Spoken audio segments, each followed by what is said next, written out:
Hey guys, welcome back. Happy 4th of July. I likely will, I don't know, I shouldn't say I will not be doing videos tomorrow, or I will be doing videos tomorrow because I haven't decided. Which segues me into today's word. Today's word is will. I was going to do free will for 4th of July, freedom and free, but I've done freedom already. And I feel like free is just, it's kind of overdone, 4th of July kind of stuff. So I decided to focus on the will part. And it's funny that I said I will or I will not maybe be doing videos tomorrow, because what does will mean? So if you know me, we looked this up in the dictionary. We've got literally 7 definitions of the noun. Of the verb. We've got 6 definitions of the noun, and then we've got 3 more definitions of the transitive verb. Lots of definitions for the word will. So when you say will, apparently, my music decided to start playing. I don't know why. Interesting. Anyway, sorry guys. So what is the first thing you think of when I say the word will? Because really, that's what this channel is about. It's not about me giving you my wackadoodle way of analyzing words and how I trick myself into seeing them differently so that I can begin to uncover things in my subconscious and then rewrite those things, right? They say, I think I heard this the other day, the reason that Yoda speaks backwards, you know how Yoda speaks. I'm not going to even try because I will butcher it. But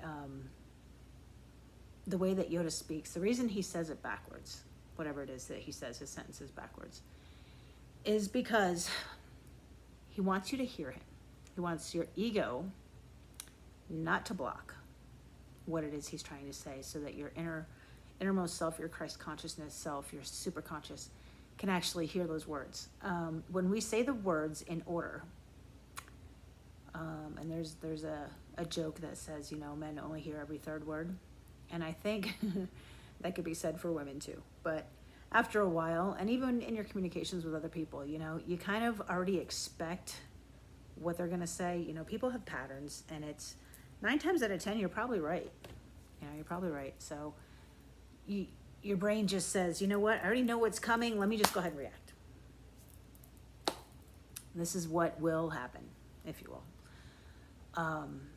So anyway, the reason Yoda speaks backwards is because he doesn't want that part of your brain to shut your hearing down and assume what it is he's going to say. So he says it backwards. So he can say something seemingly redundant, and yet you'll hear it differently.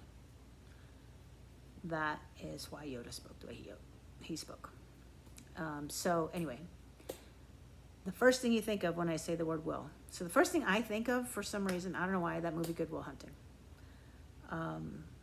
But that doesn't really give us a lot of insight into what the word means. So when I said I will or will not be doing a video tomorrow, so it's kind of like a promise, right? If I say I will do something, then if I don't do it, then I've essentially broken a soul contract.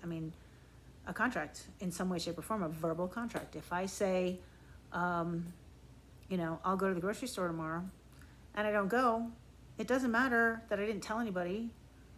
It matters that I broke my word, which, if anybody's read the 4 agreements, the very first agreement that we're supposed to make with ourselves is to be impeccable with our word. So be careful with the word will. Meaning that, it's your intention, your intention to do something, right? Another definition is it's used to express desire, choice, willingness, consent, or in negative constructions, refusal. For example, will you please stop that racket? I don't know about that. I think it's still pretty much the same thing. It's also, definition 3, used to express a command exhortation or injunction. So you will do as I say. So I still think that implies a level of action. So we're still kind of on the same page with this. Used to express probability and often equivalent to the simple verb.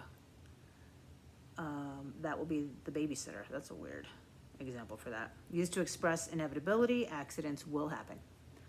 So it's still implying an action of sorts, right?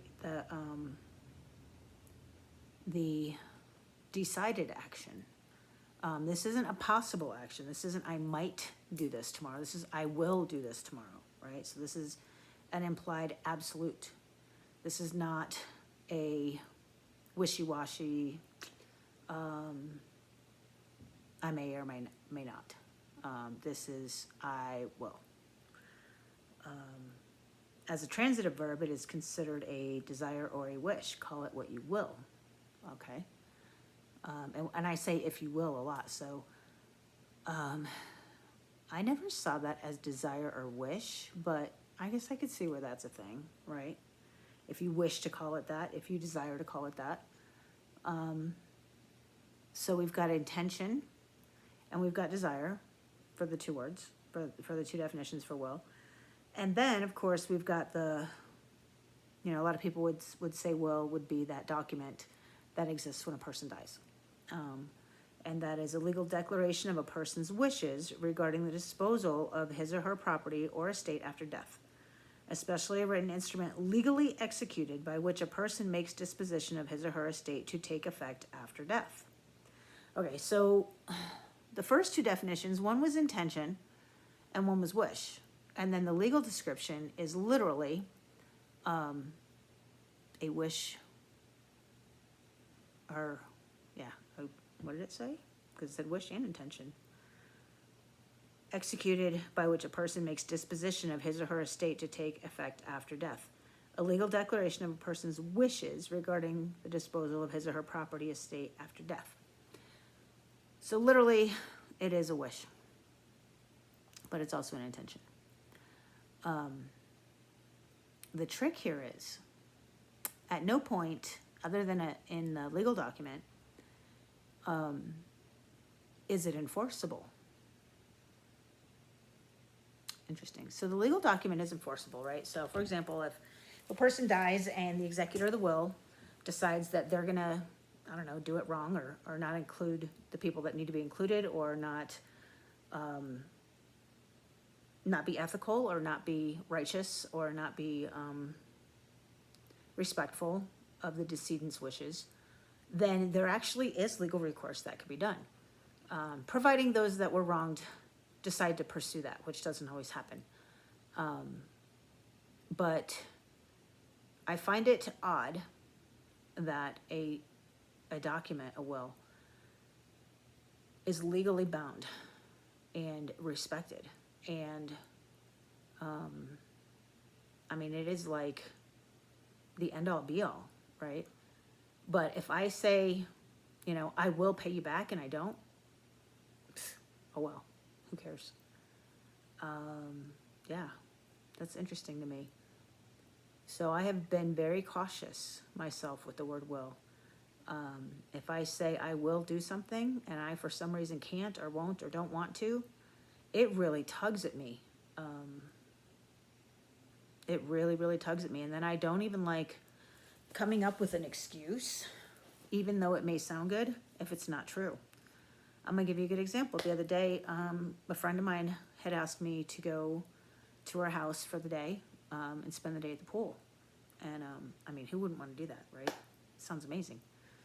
And I made all these plans, and I got up, and I felt good. And then, throughout the morning, I don't know if you guys can tell, I have a little bit of something going out in my eye. I used the wrong contact solution and burned my eye, if you will. But anyway, so that happened, and so my eye was hurting, and I had been on the phone with a girlfriend of mine, and we started solving puzzles, which is something that I like to do.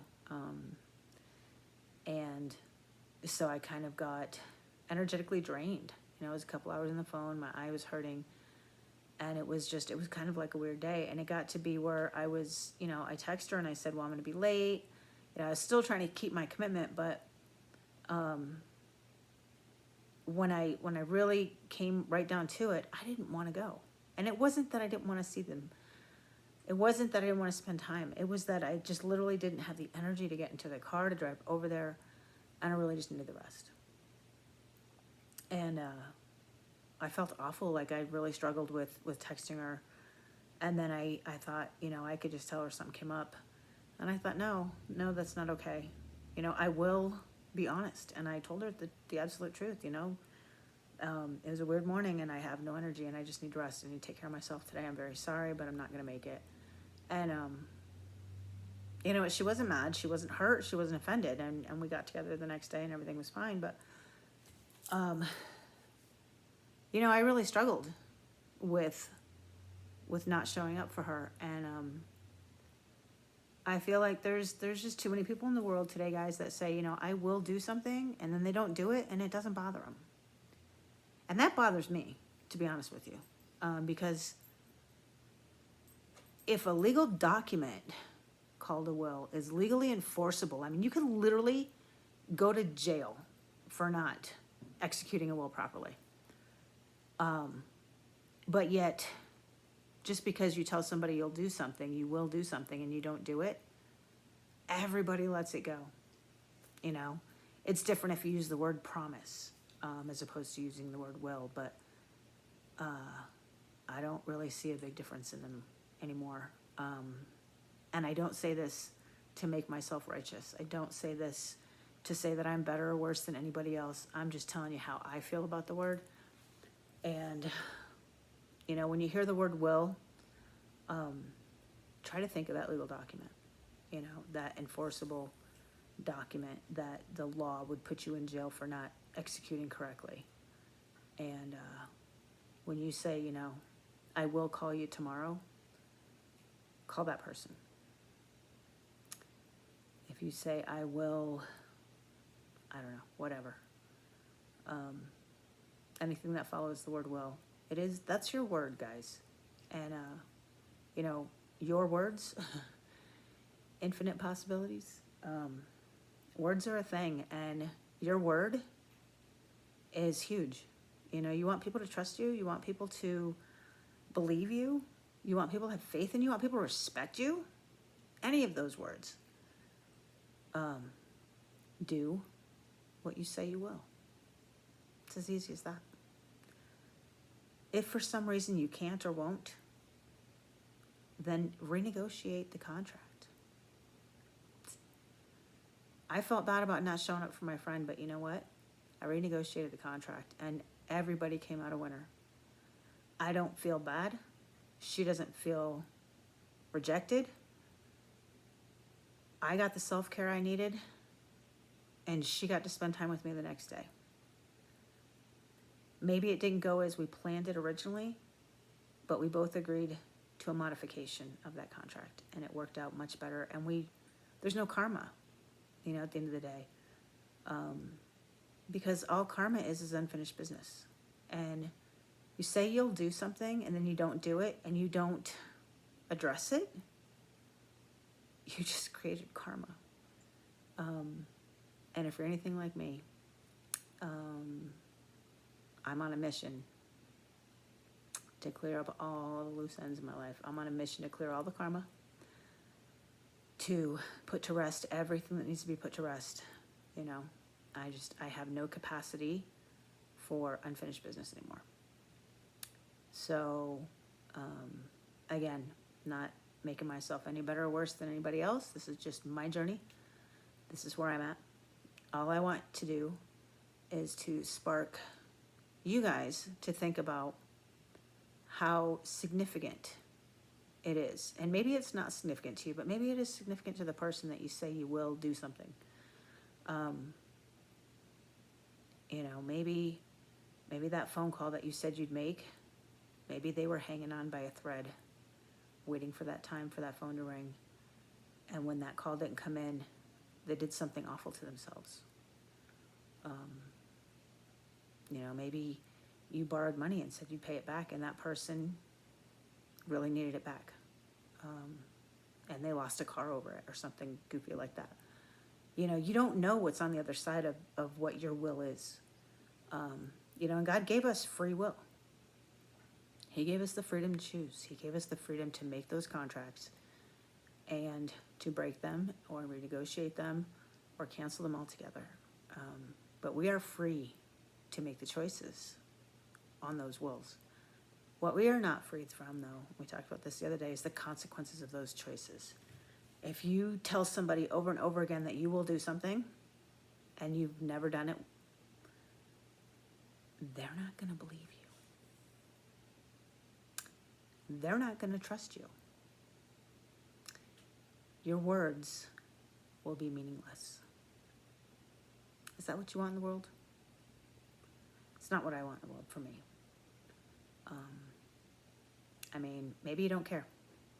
That's fine, because you don't have to. This is what's working for me. I used to say that, you know, if I said I'm going to do something, unless I said I promise, you can't hold me to it. And that was me up until probably a week, 2 weeks ago, you know. Something about that word promise, that was like a trigger for me. I think what it boils down to, guys, it's not the promise, it's the will. The will to succeed. The will to clear karma. The intention. That is my intention to clear karma. It is my desire. It is my wish. It is my word. It is something that is an absolute action and not just a possible action. So anyway, I challenge you to think about it. You know, we tell ourselves that will is equal to promise, and we rewire that portion of our brains, and we're a little more careful with that word, then, you know what? We probably just completely changed your relationship without even knowing it. So think about it, guys, and we'll talk soon. So like I always say, grow your words, taste your language. Talk soon. Bye for now.